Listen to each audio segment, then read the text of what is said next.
ప్రజలు తమపై పెట్టుకున్న నమ్మకాన్ని వమ్ము చేయబోమని, సుపరిపాలన అందించి తీరుతామని రాష్ట్ర ముఖ్యమంత్రి రేవంత్ రెడ్డి స్పష్టం చేశారు. అధికారులు ప్రజా సంక్షేమం, అభివృద్ధి కోసం అహర్నిశలు కృషి చేయాలని కోరారు.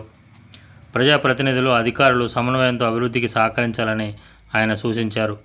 శనివారం సాయంత్రం హన్మకొండ కలెక్టరేట్ సమావేశ మందిరంలో వరంగల్ మహానగర అభివృద్ధిపై సమీక్ష నిర్వహించిన అనంతరం మాట్లాడారు. వరంగల్ నగరాన్ని హైదరాబాద్ సరసన నిలబెడతామని పేర్కొన్నారు.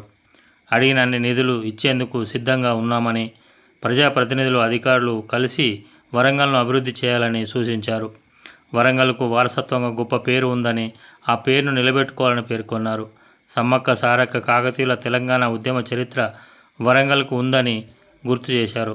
వరంగల్ను అన్ని రంగాల్లో తీర్చిదిద్దేందుకు కృషి చేస్తామని పేర్కొన్నారు.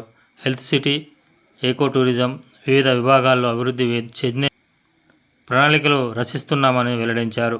అధికారులు అభివృద్ధి కోసం నిరంతరం కష్టపడి పనిచేయాలని సూచించారు. సమర్థత ఆధారంగానే బదిలీలు నిర్వహిస్తామని వెల్లడించారు. రాజకీయ ప్రేరేపిత బదిలీలు ఉండబోవని స్పష్టం చేశారు. అధికారులు భయపడవలసిన అవసరం లేదని, ఎవరి పని వారు చేసుకుంటూ ముందుకు సాగాలని సూచించారు. ఇందుకు జిల్లా మంత్రి పొంగులేటి శ్రీనివాసరెడ్డి సారథ్యంలో త్వరలో సమావేశం నిర్వహించుకొని వరంగల్ అభివృద్ధి సమగ్ర ప్రణాళికలను రూపొందించాలని పేర్కొన్నారు. తాను సమీక్ష ప్రాథమికంగానే నిర్వహించానని, మరో 45 రోజులకు వచ్చి పూర్తి స్థాయిలో సమీక్ష నిర్వహిస్తామని, ప్రజలు ఆకాంక్షకు అనుగుణంగానే సుపరిపాలన అందిస్తామని ముఖ్యమంత్రి రేవంత్ రెడ్డి స్పష్టం చేశారు. ఈ ఛానల్ను సబ్స్క్రైబ్ చేయండి, లైక్ చేయండి.